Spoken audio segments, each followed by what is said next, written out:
If I told you before the start of the offseason that the Utah Jazz would turn Rudy Gobert and Donovan Mitchell into a combination of 12 first-round picks and pick swaps, you'd probably be pretty happy, right? But what if I told you that not only have the Jazz accumulated a dozen picks and pick swaps, but they now have a chance at drafting Rudy Gobert with a jump shot? However, before we talk about the future assets, can we talk about a potential diamond in the rough that they were just handed by the Cleveland Cavaliers?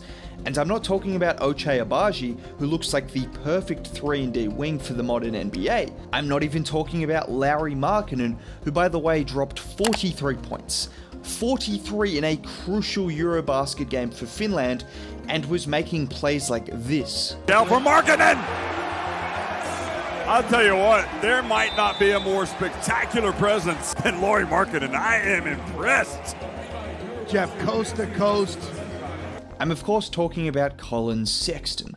And just to emphasize how much of a steal he could prove to be, in 2021, Sexton averaged over 24 points and over 4 assists. Those numbers in itself sound amazing, right? Well, only 22 other players managed that, and out of all 23, only 2 of those guys haven't been All-Stars, De'Aaron Fox and Collin Sexton. In fact, if we were to go one step further and compare 2021 Sexton to just another random All-Star guard from that same year, you'd be able to see that they have pretty scarily similar numbers. Oh, and would you look at that?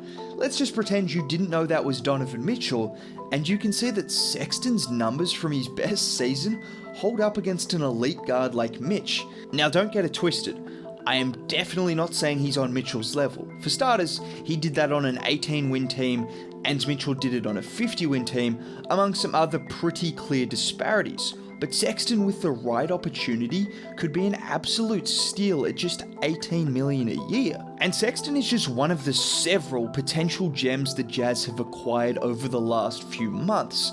However, before we talk about those guys, let's just understand why these moves were so crucial for Utah to make. Mitchell hanging at the other end. 2 seconds to go for the win, and it rims out. Denver hangs on. Jackson on the drive, kicks it out for Man. Man, three-pointer, bang! Oh, what a man! Beverly tries a three-pointer. Beverly from downtown! Beverly tries a three, puts it in! Patrick Beverly, it's a 10-point lead! Brunson, he's got it! Jalen Brunson with a rainbow three! Bogdanovich, ball fake, Bogdanovich! Misses on a three ball, and it's over! I gotta confess to you, man, I can't stand the damn Utah Jazz. They make me sick. We were up fucking 22 points, and this is going to eat at me for a long time. Yeah, following some really good regular seasons, with an amazing 2021 in particular, the Jazz were unfortunately never able to get over the hurdle. And one thing I will say is they were never this perennial 60-win #1 seed team that people painted them out to be. And people only painted them out as that team because they wanted to fit the narrative of them being massive playoff chokers, which wasn't quite accurate. But nonetheless, this iteration had run its course, which left them with really only one choice. What do you care about Royce O'Neal? Why does that matter? Why would the Jazz do that? We have some breaking news, though. The Utah Jazz, they have agreed to trade 3-time Defensive Player of the Year. How do you say it, Big Perk?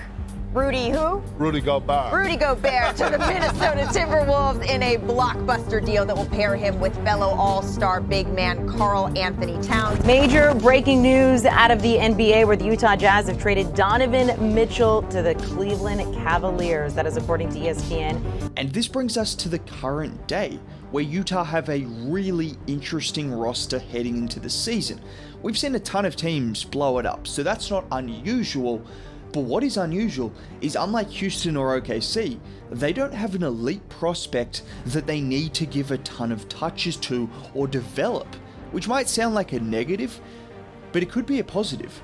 Because I mentioned Collin Sexton, but how about a guy like Lauri Markkanen, who at just 21 averaged 19 and 9, and although he's never been able to recapture that scoring or offense, his defense has improved and he's gradually improved across the board, and with increased opportunity, he could do things that he did at Eurobasket for Finland. And I know you don't want to hear about Eurobasket, but trust me, this could be important. He averaged 28 and 8 as the clear number one option on 54 40-90 splits. For reference, people are going crazy about Franz Wagner, who's averaging an efficient 16 and 4 in the tournament. Lauri Markkanen was the second leading scorer behind Giannis, ahead of Luka Doncic, Nikola Jokic.